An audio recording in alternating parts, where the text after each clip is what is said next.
Este programa es una producción de Grupo CT Multimedia para radio, televisión e internet. Las opiniones de nuestros conductores no necesariamente son las mismas que las del canal o emisora que nos transmite. La comarca lagunera es un desierto pletórico de expresiones culturales, de creadores y promotores de las artes.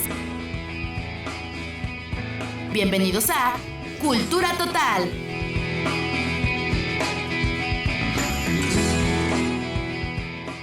Júlica Mejía, bienvenida. Hola, hola, buenos días.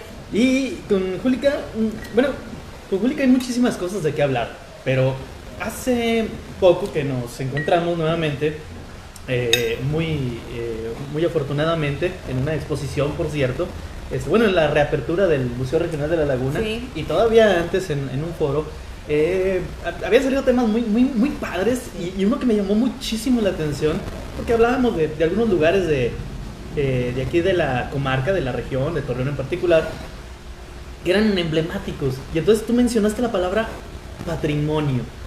Sí. ¿Qué es patrimonio? Todo es para empezar. ¿Por qué lo tenemos tan olvidado, la palabra? Patrimonio es una palabra que yo creo que toda ciudad debe de tener siempre como en sus prioridades. ¿Por qué? Porque justamente el patrimonio es aquello que distingue, hablando en términos urbanos, distingue una ciudad de otra. Hablando en términos sociales, distingue una sociedad de otra, grupos sociales, cómo se mueven, cómo ejecutan actividades específicas de una manera distinta que en otro lugar no se da. ¿Qué es patrimonio? Bueno, pues patrimonio son todas aquellas costumbres, hábitos, maneras de hacer cosas, maneras de moverse, culturales, sociales, incluso económicas, en un entorno social. ¿Por qué no se puede decir que patrimonio es cultura, pero no todo lo que es cultura es patrimonio? ¿Qué quiero decir? Porque el patrimonio es aquello que nosotros vamos heredando de nuestros antepasados. O sea, de dónde venimos, nosotros vamos heredando una manera de ser, una costumbre. Pero también sucede que a veces la gente que se va moviendo de un sitio a otro lleva sus manifestaciones culturales de otros sitios, diferentes al lugar donde se establecieron, y entonces forma una nueva cultura, una nueva manera de hacer las cosas. Que finalmente cuando un grupo más grande empieza a adquirir esas formas culturales, ya se podría hablar de que se forma una cultura. Es decir, aquí en Torreón, por ejemplo, el pan francés es único, porque alguien lo trajo, se volvió un fenómeno cultural y es propio de la región. Pero a lo mejor yo como familia, dentro de mi familia me gusta comerme el pan francés con chocolate. Pero eso es algo único que solamente yo lo hago. Okay. O con mermelada, yo qué sé.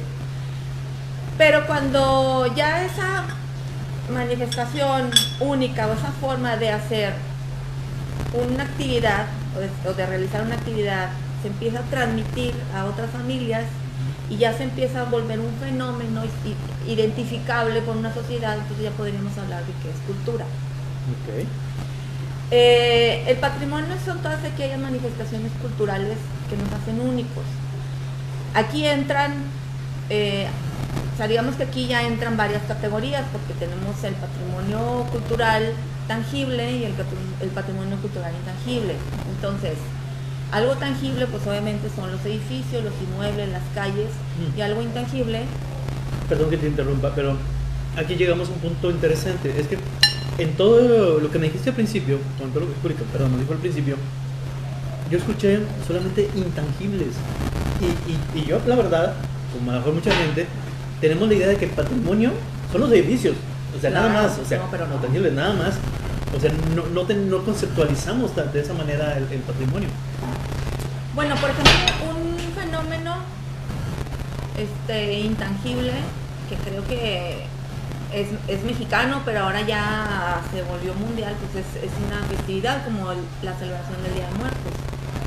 Que tú la puedes festejar, tú la puedes celebrar en cualquier parte del mundo, o sea, y es un fenómeno intangible, un canto, por ejemplo, una canción, digo, independientemente de que haya partituras o hay una nota donde se puede escribir, pues por ejemplo los cantos cardenches es un patrimonio intangible, ya después de mucho tiempo, reciente incluso, estaríamos hablando de hace unos 20 años, pues ya se empezaron a recopilar los textos, las canciones, pues para que eso quedara, sobre todo porque se estaba perdiendo el canto, la tradición, ¿no? Pues por lo menos el cardenche es de lo poco que hemos podido empezar a recuperar. Digo, no tan efectivamente como quisiéramos, porque realmente lo que hicimos fue dar a conocer a estos 4 personajes que iniciaron, bueno, que mantenían el canto. Incluso ahí se nos fue uno, ya perdió la voz el otro. No que otro esfuerzo por ahí para proponer también algún edificio relacionado con, y hasta ahí. O sea, realmente no estamos haciendo un rescate del patrimonio. No estamos haciendo un rescate del patrimonio. Yo cuando, bueno, yo les comento que estuve 2 años trabajando en el municipio de Torreón, en el área del centro histórico, yo era encargada del centro histórico, y una de las cosas que a mí me motivó a tomar esta responsabilidad fue precisamente que ya, bueno, yo estudié arquitectura, tengo una formación de arquitecto y tengo una formación en artes también. Entonces, yo empecé a ver con gran preocupación que ya en la laguna tenemos una práctica, porque yo le llamo práctica cultural incluso, no es una cosa de 3 personas, sino una práctica que se iba llevando a cabo desde hace muchos años de destruir el patrimonio. Y le llamo destruir porque en palabras prácticas pues era como tumbar un edificio viejo por considerarse viejo, y en esta idea de la modernidad, que también es un tema ahí como complejo en la ciudad de Torreón, somos una ciudad industrial y como tal existe esta cultura de la renovación constante. Cierra una actividad económica, una actividad industrial, y esta misma cultura que tenemos nos obliga a abrir otra, aunque sea completamente diferente. Cierra la maquila, abre la siembra de esto, y abre esto otro, y abre, o sea, entonces lo mismo pasa con los edificios. Yo considero que es una práctica cultural porque precisamente nunca nos habíamos detenido como sociedad a hablar de historia, o sea, valorar la historia de la región. Esto pasa, es muy común en sociedades que se van formando de distintos grupos culturales, porque hay públicos flotantes. Vamos a pensar, seguramente tú tienes familia o tú tienes una raíz extranjera, te lo puedo decir casi asegurar, un tatarabuelo, un bisabuelo, lo que sea, yo también. Y si nos ponemos a preguntar, la gente que es de aquí de Torreón, van a decir lo mismo, van a decir mi bisabuelo era libanés, mi bisabuelo era español, y el esposo de mi abuela era chino, yo qué sé. Entonces, pensemos hace 70 años, hace 80 años, 100 años incluso, cuando estos primeros pobladores que formaron la comunidad denominada, la ciudad denominada como Torreón, traen sus costumbres, pero a su vez el vecino tiene otras, y el otro vecino tiene otras, y el otro vecino tiene otras, y hace una mezcla súper interesante. Pero con el paso del tiempo también mucha gente se empieza a ir, empieza a migrar, empieza a llegar gente nueva, y se empieza a perder como este contacto directo, este conocimiento que se tiene sobre estas prácticas culturales. Vamos a hablar específicamente de los edificios. Nosotros nos encontramos, por ejemplo, cuando entramos, que había edificios preciosos. Nos dimos a la tarea primero de actualizar los catálogos de Lina. Hay unos catálogos de Torreón que eran más que obsoletos, yo creo que tenían como 30 años que se habían hecho, y eran con lo que contábamos, incluso en fotocopias. Y nosotros actualizamos todos esos catálogos. ¿Qué hicimos? Pues investigamos otra vez los edificios, sacamos las plantas arquitectónicas, nos pusimos a investigar quién eran los dueños, los materiales, y nos encontramos con que había mucho vacío. O sea, el edificio existía, pero no sabíamos quién lo había hecho, qué origen tenía.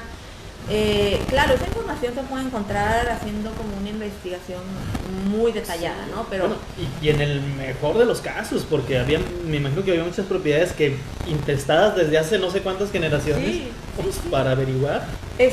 sí, nos encontramos con edificios que tenían un dueño, pero hubo otros 4 dueños antes. Entonces, eso complicó mucho como esta parte de lo histórico. Y ahí nos dimos cuenta que esta práctica cultural de derribar edificaciones viene de no saber lo que tienes. O sea, de tener esa idea de que como Torreón es nuevo, tiene 100 años, incluso la misma institución, el INAH no reconoce muchos edificios porque el INAH reconoce edificios de 1900 para atrás.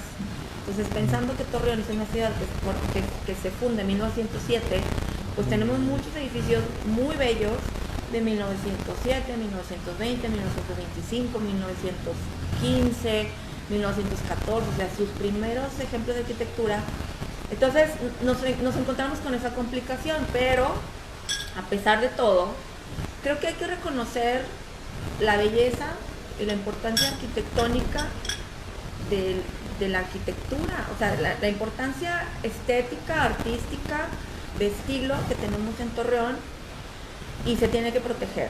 Y si no lo hace una institución que tiene esa particularidad, pues nos vamos a la otra.